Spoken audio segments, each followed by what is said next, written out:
All right, let's go ahead and get started. Jim or Mikhail, would one of you prefer to go first? Jim and I discussed it, and Jim's going to go first. Wonderful, great. Well, welcome back, everyone, to our second session of this afternoon. We're going to be talking about personalism, psychology, and counseling. I am joined today by Dr. Jim Beauregard and Mikhail Wenisch. Jim Beauregard is a clinical neuropsychologist. Clinical neuropsychologist. Thank you. Specializing in geriatrics, and he's also a lecturer in psychology at Rivera University in New Hampshire. His research interests are in the fields of neuroethics and personalist philosophy, including the intersection of these two areas as they're impacting our understanding of personhood. He's also an associated scholar of the Hildebrand Project. And Mikhail Wenisch is also a licensed clinical professional counselor with a full-time practice in Maryland. We're so grateful that he's made the time to be with us today. Mikhail, you're also was also a philosophy professor at Newman University, Morgan State University, and Barry University before becoming a clinical professional counselor. So we're so grateful to have both of you here with us today with your unique perspectives of being both philosophers and also practicing out in the field of psychology and counseling. And I'll give you the floor, Jim, to say more. Okay, thank you. It's great to be here this afternoon. And I presented a little bit of this last week at the residency and got some great feedback from folks too. And one thing I was struck by is just the level of interest there is in psychotherapy, psychology, and personalism. I'm going to say what may sound like some nasty things about psychology while I'm going through this, and Mikhail may do the same. But I do want to make it clear that I am a psychologist. I work with folks with a variety of different kinds of problems and things, and living in the profession has also led me to see what some of the gaps in it are.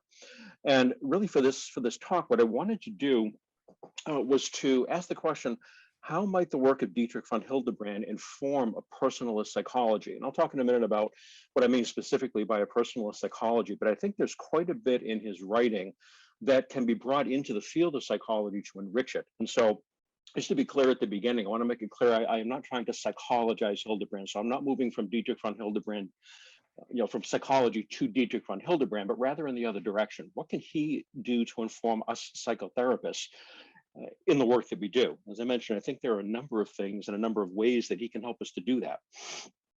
So what I'm going to do is the 4 parts to this, which I'm going to run through in 12 minutes. As Joseph Seifert said last week, last time he was not going to read his paper, and I'm not going to do that either because by the time I finished typing, it was 58 pages long. So I will not put you all through that.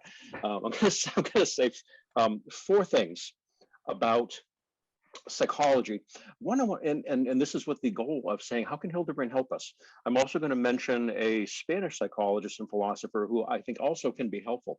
But 4 things. I'm going to talk about how psychotherapy theory works, what it contains, what it's missing. I want to say just a couple of words about what a personalist psychology might look like, and then talk about how von Hildebrand and the Spanish psychologists I will come to might inform a personalist psychology. I'm going to end with a short case study.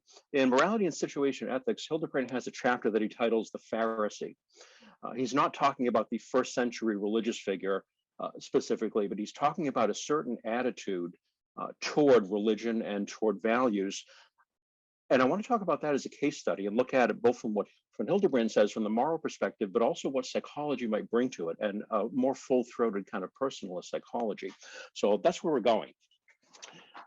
In terms of how psychotherapy theory works, one of my graduate school professors said that every good psychology theory has 3 aspects to it. It has a theory of normal development, it has a theory of psychopathology, and it has a theory of treatment. So in other words, how do we get out of childhood alive? What's the theory of normal development? Secondly, what can go wrong? What can go wrong psychologically for a person that results in psychopathology? And 3, how do you work with someone in order to get them out of the mess that they may be in? There is a 4th aspect that I want to add to that, which is really the first thing, which is that implicit in every theory of psychology and psychotherapy, there's a philosophical anthropology. That's really what needs to come first, because if we have a fragmented vision of the human person, then we're going to have a fragmented psychological theory. So I put them in that order. each of the major psychological theories from Freud forward has an underlying philosophical anthropology, a theory of normal development that grows out of that, a theory of psychopathology, and then a theory of treatment.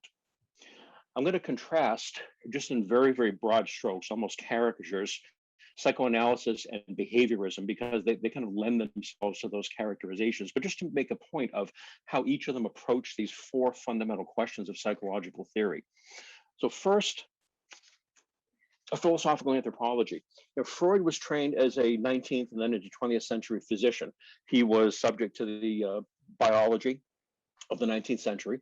There is a fairly strong deterministic aspect in his theory, but so he thinks about us to some extent as biological animals driven. He sees sex and food and things like that as some of our basic drives, that which propels us toward other people and certain kinds of behaviors. He also has implicitly the sense that there is some aspect of human freedom. If a person is not free to change, to do things differently, there's no point in psychotherapy. So he has to have in that some sense that people have the capacity to change. There is some measure of free will, but a lot of drives and other unconscious things that can really get in the way of that. Behaviorism, in contrast, is really in many ways a reaction to Freud and to the whole notion of interiority.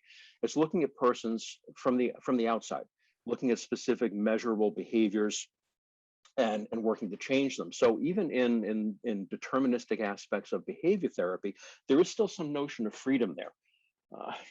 Behavior therapy evolved out of working on animal models. Behavior therapy is learning theory. It's that basic notion that we learn specific behaviors. Some of those behaviors we learn end up being problematic for us. They get us into trouble. So the process of therapy is to unlearn the problematic behaviors and learn some healthier ones. Behaviorism in its classical form doesn't have to look inside. It doesn't have to look at the unconscious. It looks at an observable behavior, changes it. So it's a partial view of the person. What happens for normal development? How do we develop normally? Well, Freud, famously has a series of psychosexual stages. We go through the oral, anal, phallic, latency, and genital stages. People argue about them. Some people agree with them. Some people don't. What most folks do find useful in Freudian theory, though, is the notion that we do have stages of development. There's a gradual developing and unfolding of the human person that happens in different stages. Behaviorism has less of that, and it says simply that it's all a matter of learning. We learn particular behaviors, and we learn and build on those as we go along. But if we're learning normal, healthy behaviors, then we're going to do okay in society. We're not going to have major problems. Thirdly, that theory of psychopathology. In psychoanalytic thought, if you have that developmental model, what goes wrong? You get stuck somewhere along the way. You can get stuck at the oral stage, the anal stage, the phallic stage. And what Freud suggested early on was that the earlier the level where you get stuck, the more serious the psychopathology. So for instance, if someone gets stuck in the oral stage, it's going to see that as the origins of a borderline personality disorder, more serious kinds of psychopathology and difficulties with reality testing. We get stuck at the anal stage. What are the kinds of things that come out of that? Narcissism, sociopathy, those types of things, and so on. If you're lucky enough to make it into the phallic stage, you may develop some neuroses and things like that as we go on. For the behaviorist, it's just a matter of maladaptive learning. So we're looking really at an interior and an exterior kind of issue. And then a theory of psychotherapy. When someone is in pain, how do they get better? For a psychoanalysis, there are various techniques, starting with dream interpretation and others, that look at the therapeutic relationship itself. What's the transference, the countertransference going on? Interpretation, helping the person to access what's in the unconscious, to bring it to consciousness, to help them work through what those difficulties are. There's a subset of psychoanalytic theory that's been called object relations theory. The word object there means person, not object in the sense of a thing. They, I think, are much more helpful for what we're going to talk about today, because the early object relations folks, looked at Freud's work. Freud worked with adults, kind of remembering their childhood. All these earlier folks, Donald Winnicott, Ronald Fairbairn, Karen Horney, and many others, they were all child psychiatrists, child psychotherapists. They worked directly with kids. And as they were working with them, they saw a different picture than Freud did. They still maintain, many of them, that notion of drive theory, but their conclusion was that drives are not sex and food and basic things like that, but our most fundamental human drive is toward relationships with others. And that So developmentally for these folks, if there is a developmental arrest, what's going on? There's an arrest in our ability to relate to other people. So in that object relations kind of perspective, what's the work of therapy? It's going back to where the person's stuck and walking with them forward, reworking those earlier stages someone didn't successfully make it through, and helping them to do that so that they can continue that process of normal development. For behaviorism, it's taking a maladaptive behavior, something the person's doing that's problematic, and helping them to change it through what was learned in learning theory with both humans and animals. So where does Hildebrand come into this picture? Across his works, he was a philosopher, and for our purposes here today, a moral philosopher, looking to his books like The Nature of Love, The Heart, Graven Images, Morality and Situation Ethics, and Defense of Purity, Transformation in Christ, Liturgy and Personality. There's stuff there, I think, that can be helpful for developing what has been called a personalist psychology. What do I mean by that? A personal psychology is a psychology of the whole person. Think about how psychological theory is developed. When psychology split off from natural philosophy over the course of the late 19th century, it adopted the methods of empiricism, observation, hypothesis testing, experimentation. In doing that, it adopted not just the empirical method, but the empirical worldview. Van Hildebrand talks about value blindness, values that we may not be able to see. One case because of tradition or education. We may be brought up in a world where a certain practice that may be evil is seen as good. But because of the environment in which we are, we're not yet able to recognize that. But he gives us a way, I think, of seeing the whole person.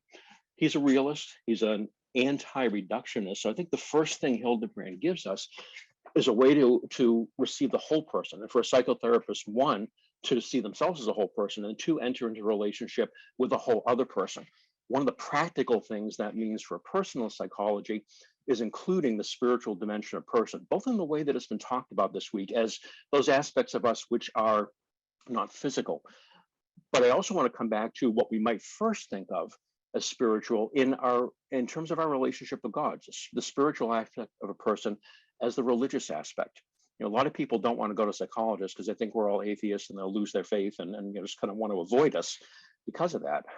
If Freud had been a believer, the field would probably look quite different. Michael's laughing. He's laughing at me here.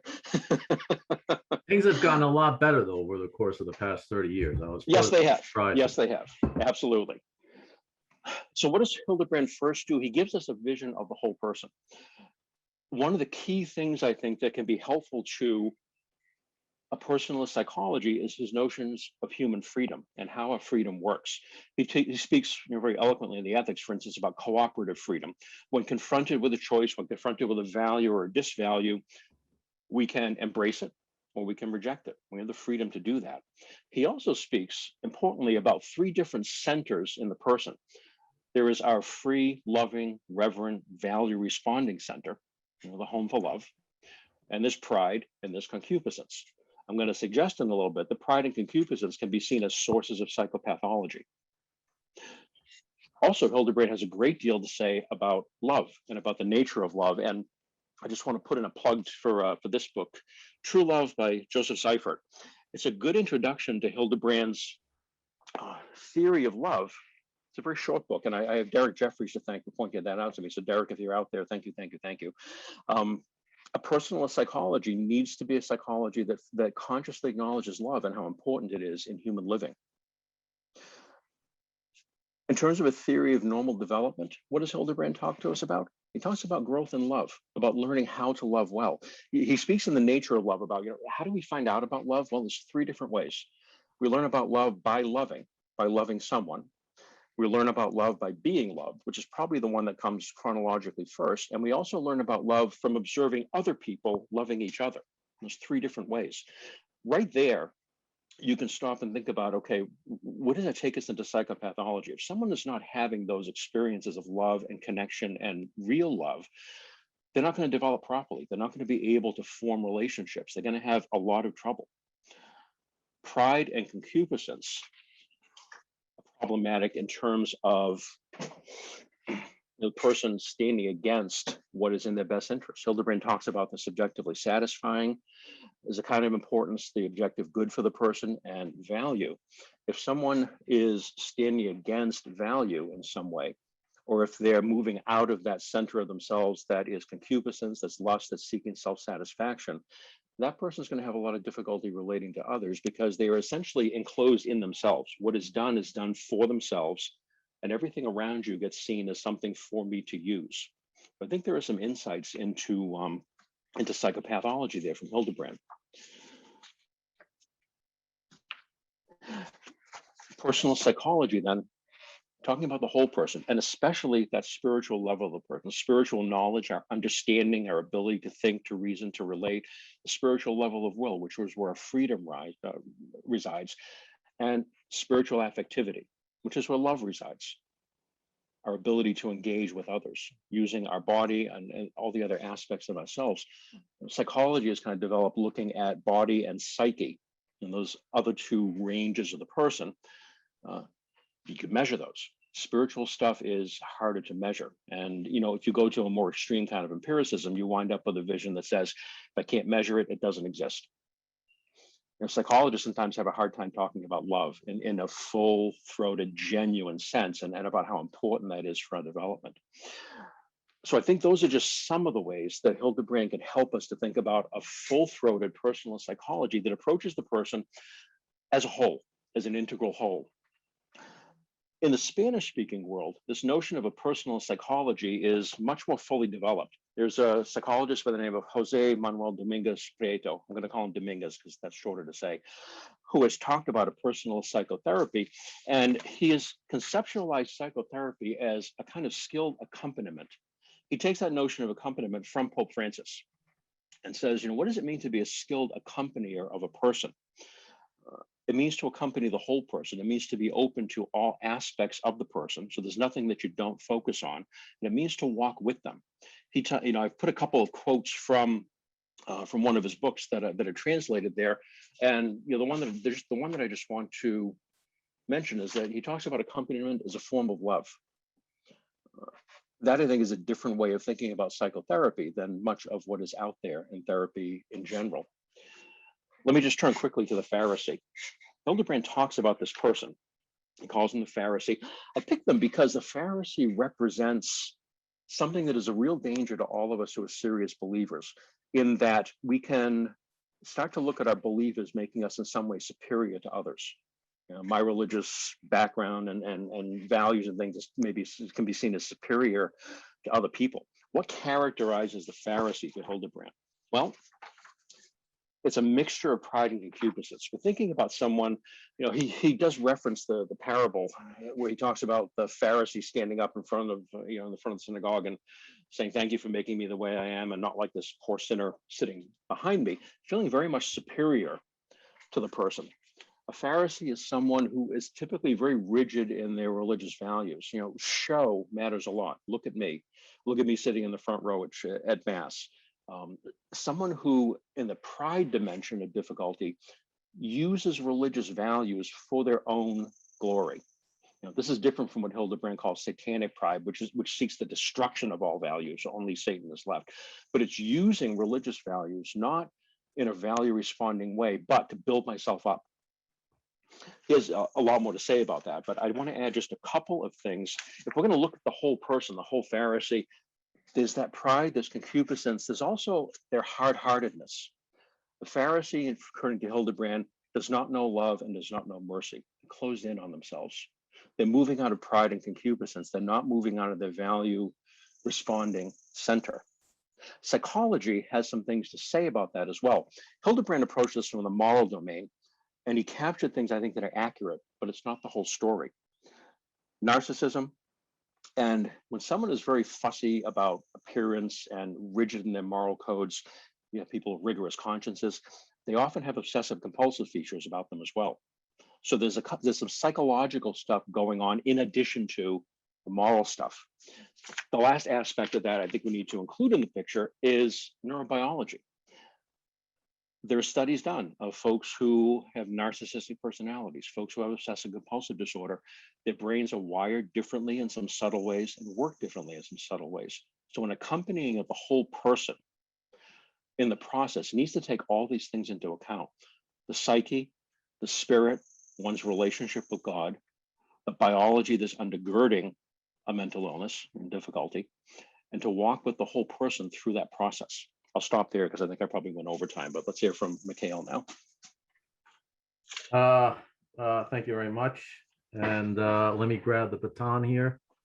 When I rehearsed this talk just before this session, it took me 22 minutes. I am going to try to cut it down to 15 here on the fly. So first of all, the title of my paper, which I don't think has been publicized yet, it's Lessons to be Learned from a Radical Critique of Psychotherapy Along Personalist Lines. So the premise of the paper is that much can be learned about the practical application of techniques of psychological healing in psychotherapy from radical critics of the behavioral sciences and mental health professions. Now, those fall into two general categories. There are critiques of psychiatry and critiques of psychotherapy. As an example of a critique of psychiatry, allow me to hold up this book here, Toxic Psychiatry, by the psychiatrist Peter Breggin. Even though it's about 30 years old, it's an excellent comprehensive critique of modern biological psychiatry and the pretensions that it claims to being able to cure mental illness with drugs and so forth. And as far as the root philosophical problem is concerned, it's basically a radically reductionist materialist anthropology. They think that disease states are rooted in the brain, and therefore the cure can be physical in nature also. When in fact, human beings have an immaterial soul, and it is principally that immaterial soul that is the seat of the kinds of problems that the mental health professions seek to address. So psychiatric remedies can, at best, provide symptomatic relief. And I am of the opinion that symptomatic relief does have its place in the short to medium term. And I not infrequently recommend that to clients' consideration, but for no more than a year. After that, you run into diminishing and then negative returns. So Peter Breggin writes about that very insightfully. Another book along those lines is by Robert Whitaker, Anatomy of an Epidemic, who traces a lot of the rise in the level of mental illness in our culture over the course of the past 20 years to psychiatric drugs. Psychiatric drugs are causing a lot of the harm, according to him. So, but that's not my primary focus today. My primary focus today is actually on my own profession, psychotherapy. I'm not a psychiatrist. I don't prescribe drugs. I wish I could, but I can't. I'm just a humble master's level psychotherapist. And I wanted to talk today about an even more radical critique than the ones that I just mentioned. Because the people that I just mentioned, even though they criticize psychiatry, they do endorse psychotherapy as a legitimate, viable alternative to psychiatry. But there is an individual who has leveled a radical critique even against psychotherapy and advocates for the dismissal of psychotherapy as an enterprise from our culture as something that is inherently harmful. It's built in the very structure of the psychotherapeutic relationship that it harms clients or patients and should therefore be discarded. The person that I have in mind is Jeffrey Moussaieff Masson. The book is Against Therapy. It came out, the first edition came out in 1993. This is, I think, the 2005 edition. I'll discuss shortly why he maintains that psychotherapy is inherently harmful and dishonest. It has to do with the power imbalance that is inherent to the relationship between the therapist and the client. But before I get to that, I should probably give you a little bit of a backstory on him. He was originally a Sanskrit professor, actually. And he, in the 1970s, he became very enamored of psychoanalysis and became a trained psychoanalyst. And by his own account, what he was looking for was sort of a guru to help him. It was really a religious search, ultimately, in my opinion. And he became trained as a psychoanalyst and rose within the ranks of the psychotherapeutic movement, or the psychoanalytic movement writ large. That is the movement that follows the Freudian theories that Dr. Beauregard just briefly summarized. He became the curator of the Sigmund Freud archives and a close associate near the end of her life of Anna Freud, Freud's youngest daughter, who was also a psychoanalyst in her own right. Well, in 1984, Jeffrey Moussaieff Masson published this controversial book here, The Assault on Truth, Freud's Suppression of the Seduction Theory, based on documents he found in the archives that were never made public previously, which seemed to indicate that Freud was acting in bad intellectual faith when he abandoned the idea that his female patients were telling him about real sexual assaults that they experienced on the part of fathers and adult male figures, in favor of the idea that it was all just a fantasy of their minds. The idea that it's all just a fantasy of their minds is, in fact, the cornerstone of the Oedipus complex idea and all the other aspects of psychoanalytic theory that Dr. Beauregard just mentioned. So in Masson's mind, Freud abandoned truth, the truth of his clients, his patients. He harmed them by not believing them. He did so in the interest of personal ambition, because his original contentions that these patients were to be believed at face value was not well received by the establishment of this day. And he turned it all into fantasy, and then turned that idea that it was fantasy into the foundations of psychoanalytic theory. So needless to say, this was a bombshell of a book when it first came out in 1984. It was not well received. It basically cost Masson his career. But he also became very disillusioned about not just psychoanalytic psychotherapy, but eventually about psychotherapy in general, about the psychotherapeutic enterprise as such. And that led him, in the course of ensuing year, to publish this book, Against Therapy. So why does he believe that psychotherapy is inherently harmful? Well, as I indicated briefly before, the root of the problem is in the power imbalance between the therapist and the client. And before I discuss that, I should probably do something that Masson doesn't do, which is just briefly define what psychotherapy means, so that we're on the same page of that. So I understand psychotherapy to consist in the application of various techniques in the context of an artificially contrived and professionalized social interaction.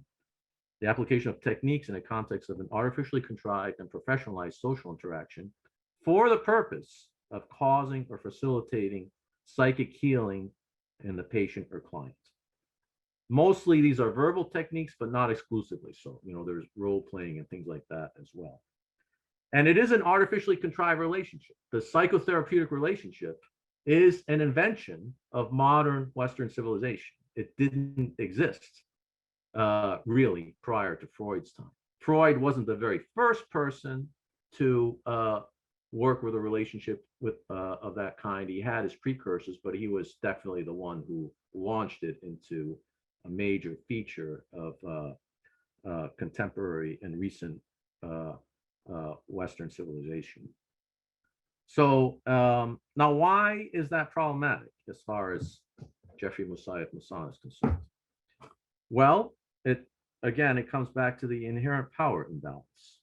According to Masson, this inherent power imbalance inevitably undermines the autonomy and the dignity of the client, and inevitably leads to psychic harms of various kinds being inflicted on the client. And it's understandable that this should happen because people, human beings, naturally want a guru in life to help them, but it's a futile enterprise. None such can be found. They'll always let you down.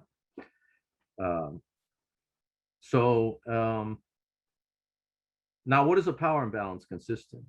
Well, the therapist's position is defined as superior because, being a licensed psychotherapist, as I am, it entails claims on the part of the therapist to special expertise in psychoanalytic theory, for example, a special capacity for insight, special moral qualities that put the therapist above and beyond the normal run of human beings, including, but not limited to, a special capacity for empathy and warmth that the general run of human beings doesn't possess. So, according to Masson, this is all just empty fraud. None of this can actually be justified. It's not demonstrable that a psychotherapist is morally superior to the general run of the human being. And it's not, if you look closely at the tenets of the various theories of psychotherapy, it's not demonstrable that he or she really has any special expertise. And it's not demonstrable that their training has imparted them with a special capacity for insight.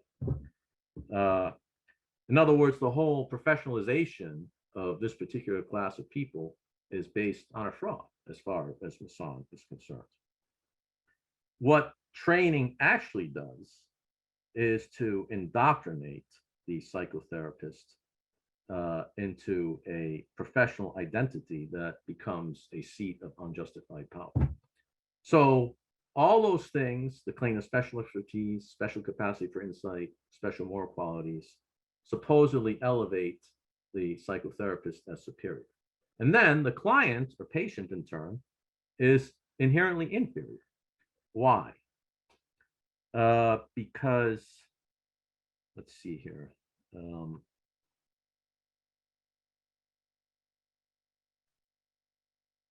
Because the patient or client comes to therapy in the first place as somebody in need, as somebody helpless, and as somebody who is going to be in a position of making themselves completely vulnerable to the therapist.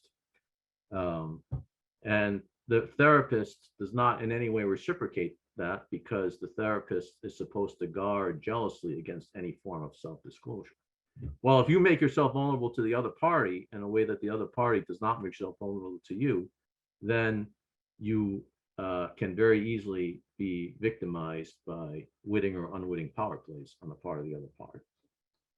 So for all these reasons, Masson thinks that the power imbalance inherent in the therapist-client relationship inevitably leads to harm, and also that the power imbalance is fraudulent insofar as it involves all these claims about therapists that can't ultimately be justified. The therapist really isn't any different from any other human being, and yet the culture encourages us to believe that they are. So now, why is it then that a lot of patients or clients do believe that they're helped by therapists? Well, Masson asserts that that is the case because they've been indoctrinated to believe that psychotherapy is helpful. It is ultimately an act of blind faith. Everything about Western civilization tells them that this is a beneficial relationship, but it doesn't follow from that that it in fact is. Now, Masson's argument appears to be inductive because throughout the book, he actually discusses and critiques many particular therapists like Freud, like Jung. He discusses a couple of real monsters of human beings like John Rosen and Alfred Honig, who really did just psychopathically abuse their patients, and a number of others as well. But it's not ultimately an inductive argument. It's ultimately a deductive argument Masson claims that the very essence of the psychotherapeutic enterprise itself is flawed in the ways that I've just described. So I find all this quite interesting, and but obviously I don't completely agree with Masson because I'm in the field myself. But I do think it's worth learning from radical critics of an enterprise. So I just want to briefly discuss, to conclude my part of the discussion here, some of the things that I do in my daily psychotherapeutic practice to try to implicitly address some of the concerns that Masson raises. So first of all, I go to great lengths to give clients maximal respect for their status as rational, autonomous agents at every turn. For example, if they reveal themselves to be willing to disclose intimacies to me, I frequently express to them that I consider it a great honor that they're willing to do that, and that my position as a therapist does not entitle me to that. It's their choice, and they're honoring me by making that choice. Another thing I do is I don't pretend that I lack therapeutic biases, which a lot of people in the profession do. But I rather try to make these explicit, particularly insofar as these have a bearing on the client's presenting concerns. For example, I frequently tell clients that I have a pro-marriage therapeutic bias. And you would be surprised, or maybe you wouldn't be surprised, how many of my colleagues seem to have an anti-marriage bias, which they don't disclose to clients, which doesn't do them much good, does it?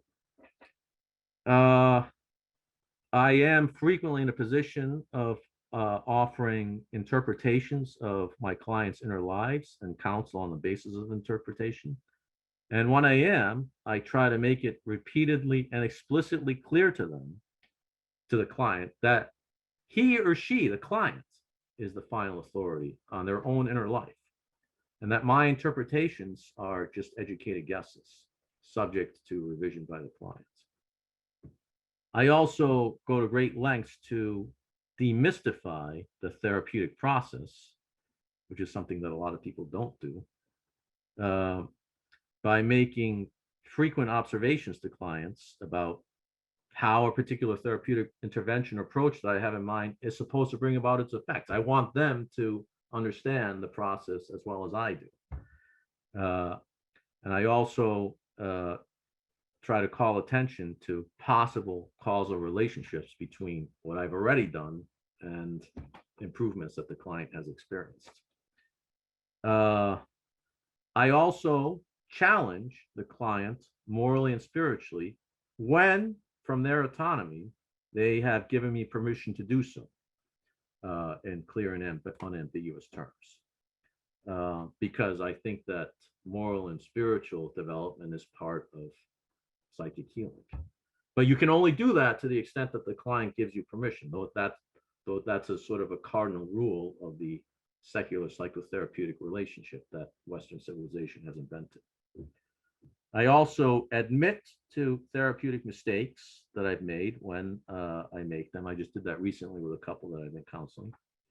And I also at times admit to my own impotence to help the client when the nature of the problems that they're presenting with are overwhelming even to me. And, you know, all that tends to actually increase the trust of the client in me, which I think has, well, that's rooted in the perennial truths of personalism and the personalist nature of all human interaction. So, well, I have more written down here in my notes, but I think we'll call a halt there. Thank you very much. Thank you, Mikhail. Thank you, Jim. I am going to please, to the audience, if you have questions, please submit them in the chat. If you're willing to answer them live, just hit raise your hand and I'll call on you and give you the privilege to speak your questions. But I'm going to take the privilege as the chair to ask a question of you, Jim, and Mikhail. I would like your input on this as well. You were talking, Jim, about how there is this, what Hildebrand adds is this spiritual dimension of the person, these spiritual values. And I was wondering then, what is the sort of relationship or the differentiation between psychotherapy and like a spiritual direction? Is there a dividing line? Is there like something you have to be aware of and conscious of? Or is this really like a holistic approach that you're addressing? So psychotherapy and spiritual direction, I mean, the boundary lines are a little bit fuzzy. I mean, spiritual direction is focused more consciously and specifically on the individual's relationship with God and that discussion. You know, the field of pastoral counseling, in another house, is I'm convinced that part of the reason the field of pastoral counseling developed was the psychologists didn't talk to people about their lives of faith. Psychology is going to focus more in on symptom kind of related things, difficulties people are having in living. Spiritual direction, in contrast to that, is going to focus more on that issue of the spiritual relationship, spiritual direction, spiritual guidance. And there's converse between the two of them. Sometimes one of the best things a spiritual director can do is tell someone to get into therapy, and the two will then help each other. Sometimes a psychotherapist will say, Carl Menninger famously mentioned this once. He said he was meeting with a client, and at one point he stopped the person and said, you know, you don't need a psychiatrist, you need a priest. That's who you need to go talk to now. And so there's something to be said for kind of knowing those two sort of different issues, but also understanding that they have to impact one another. Yeah, I don't think the two can ultimately be separated at all. You know, I remarked during Dr. Beauregard's talk that things have gotten a lot better over the course of the past 30 years. And what I was referring to is the fact that for a long time, the secular mental health professions regarded all interest in religion on the part of clients as psychopathological. That was in itself seen as a problem. And thank God that has changed a lot over the course of the past 30 years. Again, I was pleasantly surprised to find that when I initiated my studies in this field about almost 10 years ago now. So to me, there's in my daily clinical practice, there's a seamless transition between psychological counseling and spiritual direction. Insofar as a client permits me to go there, you know, I think a sound spiritual life is essential to mental health, but I can only go there if the client permits me to do it. If the client permits me to do it, I will happily go there. Now, I do have quite a number of atheist clients who have very high moral standards and very high moral codes. Now, in that case, I can't get into spirituality with them, but I can, with their permission, as I indicated near the end of my talk, hold them to account in a very rigorous way, often, to their own moral precepts. And they appreciate that. You know, a lot of clients want therapists to go with. And I think a lot of people in the profession are fundamentally reluctant to go there, but they shouldn't be. But they need to follow the rules of the profession. You know, you only, it's the client that sets the parameters for what can and cannot be discussed. That's part of the autonomy aspect of the situation. Yeah, let me add one thing to that too, is that, you know, in terms of addressing spiritual in the sense of religious issues in psychotherapy, you know, psychotherapists can't give what they don't have. And truth to tell, there are many psychologists who have little to no religious background or who have consciously rejected their background altogether.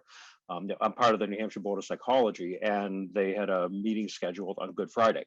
And I said, guys, I won't be there because I'll be in church on Good Friday.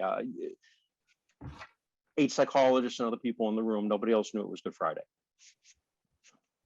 You know, so there's that notion of a wider shared tradition isn't there. And you know, in terms of the power differential, I want to add one thing about that. You know, is there a power differential in psychotherapy? Yes, there is. A lot of the discussion goes around about how big that differential is.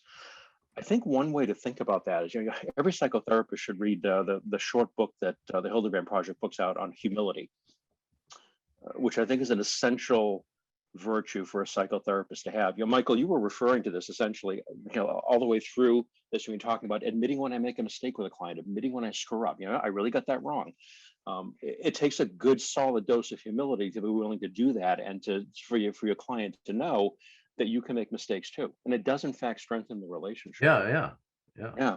But yeah, in relation to that power differential, sometimes the way I address that is I think back to the Middle Ages, and to think about the three classical professions and the notion of a profession. In the Middle Ages, the three classical professions were law, medicine, and clergy.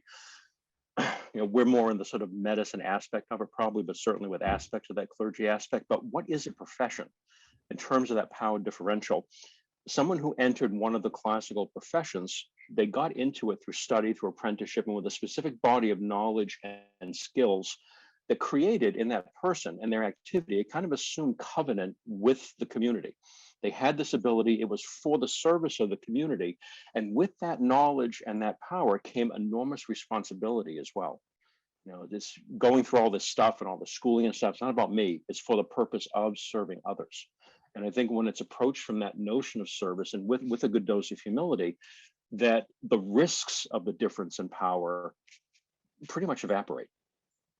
Well, it's a Hassan much would more probably direct. reply that the professionalization of psychotherapy creates a protective guild structure that insulates members of the profession from the harm that they cause. Like I said, I'm on the board of psychology. I have to deal all the time with the harm that they cause. and so are people insulated? Do they get away with stuff? You're often not. And when a complaint comes in about a psychologist, it gets investigated, no matter how big or how small. But that notion of professionalization and guild stuff, I think, is a different thing than what I'm talking about in terms of embracing of a profession, a body of knowledge for the purpose of serving others. If that's how we as psychotherapists are thinking about it, then we're there not as powerful figures, but as servants. Paul the Sixth sometimes talked about kind of his model of the church. You think about the pyramid with the Pope at the top and all of us lay people at the bottom.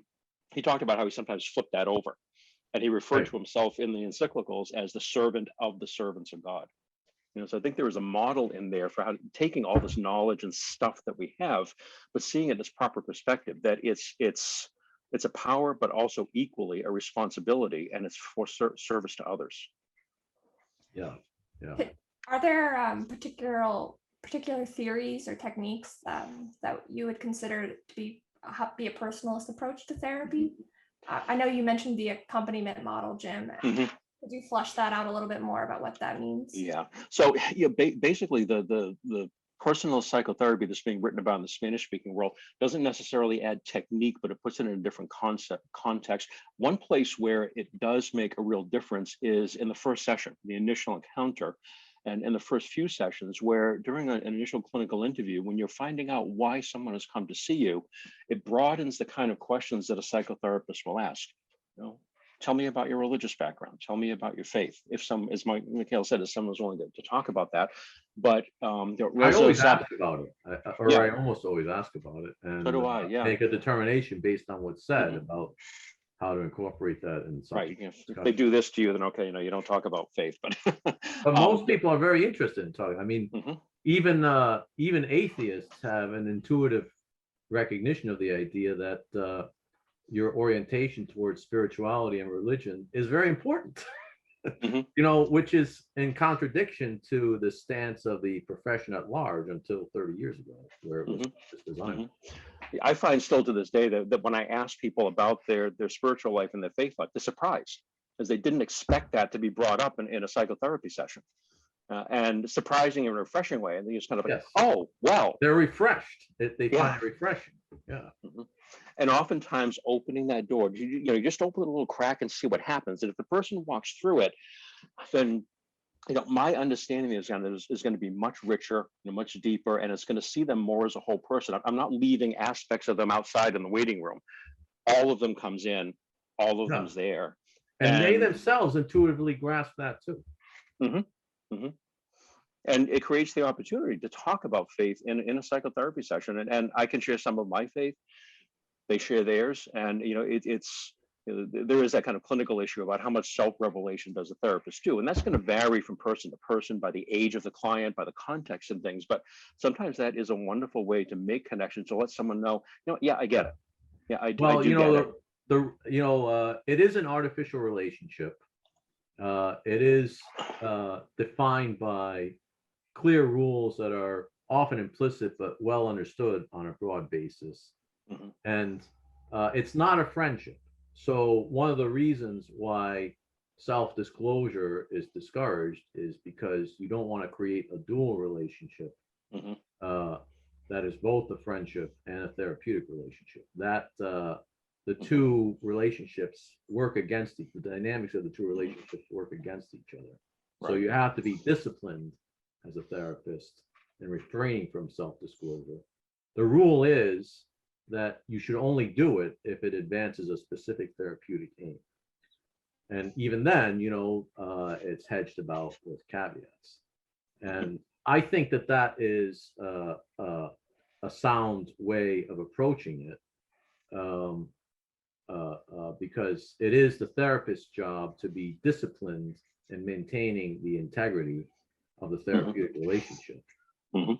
That's not the client's job; it's a therapist's job. And but I mean, Mason's point that contributes to the power imbalance is also well taken, because the party who engages in more disclosure and thus makes themselves more vulnerable is in the weaker position than the client who withholds intimate disclosure.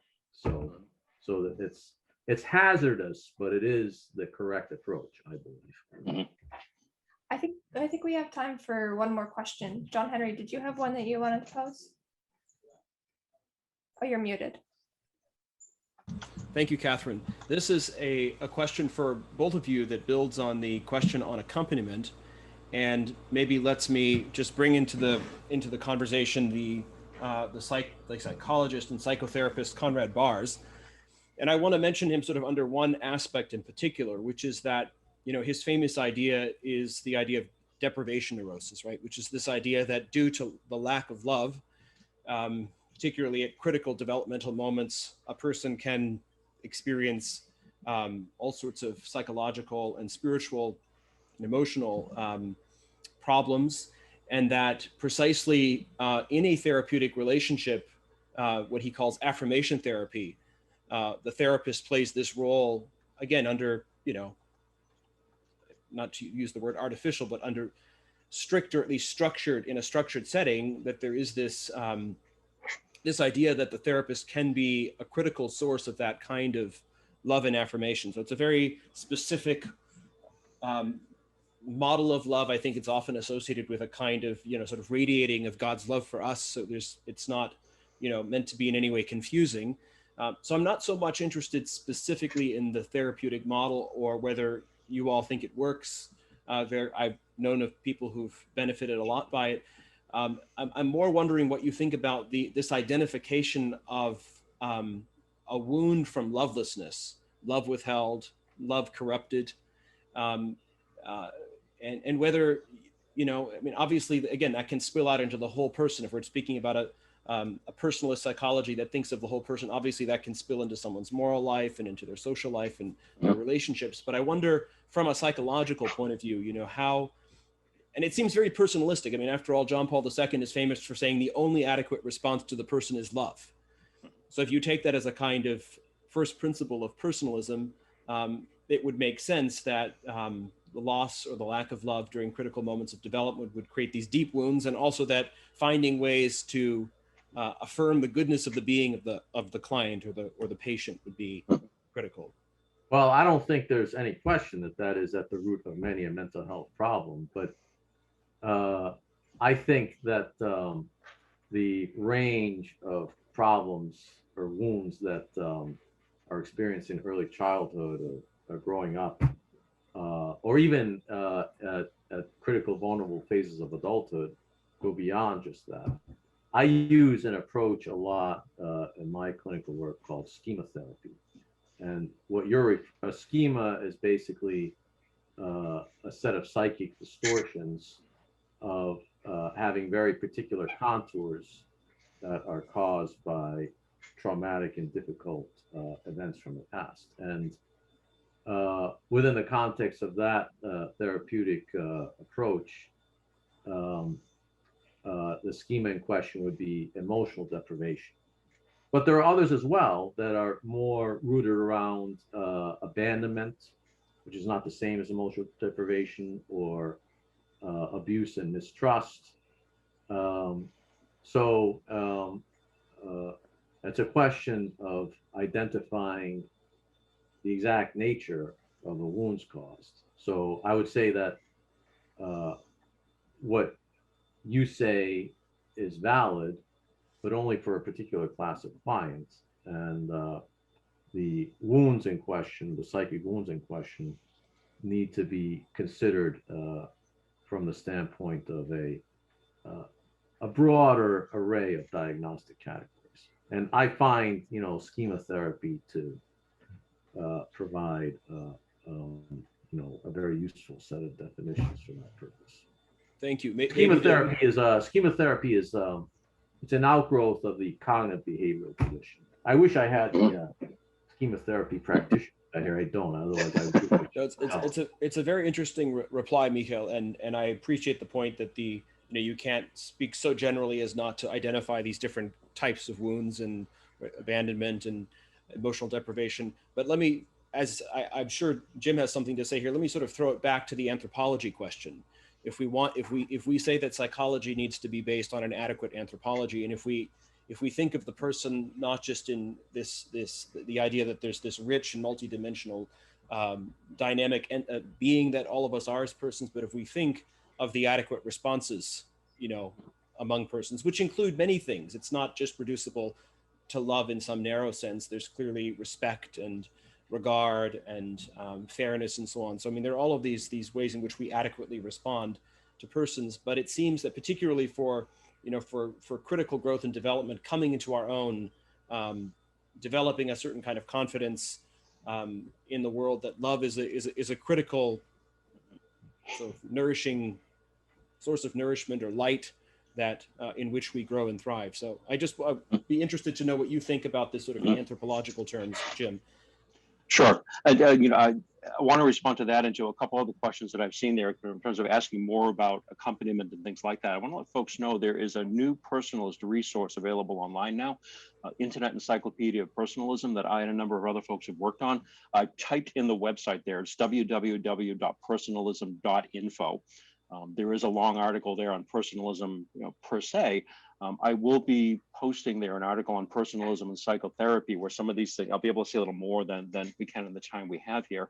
But coming back around to that question of philosophical anthropology, yes, we need to get that right first. Otherwise, the rest doesn't work. So part of what personalism, I think, needs to do is enter the realm of psychology and be putting out there a vision of the person that's more robust, that's more adequate, that's more realistic about who we are. And that needs to be done academically, but also put into practice with the clients that we're working with. But we need a broader vision than the empirical one can give us. And this is in no way a criticism of empiricism. It's said amazing things, and no one can deny that. But as a vision of the person, it's woefully inadequate. And so that needs to be expanded, and it's in the domain of philosophical anthropology that needs to happen. Thank you, Jim. Well, I think that's all we have time for today.